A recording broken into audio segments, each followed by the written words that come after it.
Hi guys, and welcome to the channel. I'm Hessel and this is my 1995 Miata. Now before I can talk about and show you all the current progress on the car, I have to get you guys up to speed with what was done to the car so far. Besides the maintenance, I also wanted to fix both windows, because the driver's side was a manual one and not per se a very smooth operating one, and the passenger side was still a power window, but that didn't work at all.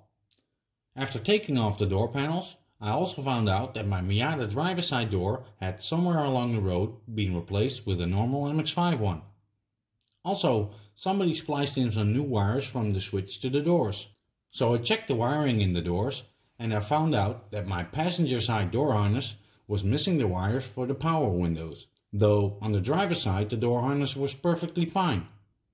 So I had one manual window with all the wiring for power windows and one non-functional power window without the original wiring. I decided to replace both with new aftermarket power windows and for now just reuse the wires somebody put in on the passenger side and connect everything else the way it was from the factory. After cleaning and re-greasing the guide rails, I replaced the OEM window bushings for these Delrin ones, as I find these much better quality. Now before I could really drive and enjoy the car, there was one thing left to do, and that was putting my brand new license plates on the car. For the front, I bought a nice offset bracket from Jazz Performance. All I had to do was take off one tow hook, just 3 bolts.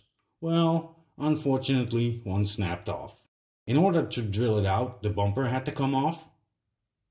I found out that half the plastic clips were missing. Well, at least I didn't have to take them off. Pretty much all the connecting parts needed to be replaced due to corrosion. I also sanded some parts on the front of the car and painted it by hand. I had to use an electric heater as it was winter and the heater in the garage was broken at the time. After also painting the metal bumper parts, they looked much better. I gave the plastic bumper parts a good scrub down so they would match up better to the painted parts, and I also found a lot of dirt trapped on the inside of the front bumper, like dried up sand and leaves and stuff. I used PDF files I found online to obtain all the part numbers I needed, and it also helped a bit with putting everything back together.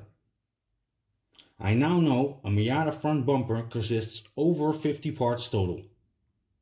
Now, for the first time the car was road legal and ready to go, but because it was winter time here in Holland and the somewhat older tires were not very grippy on the cold weather, I still had to take it easy. Though as soon as the weather started to improve, I was able to test the handling of the car a bit more, and I really started to like it.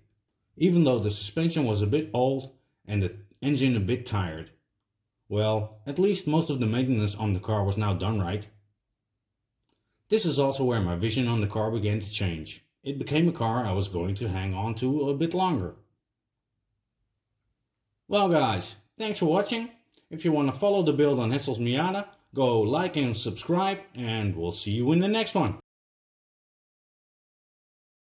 Oh yeah, heads up, next time we're doing the rear suspension setup.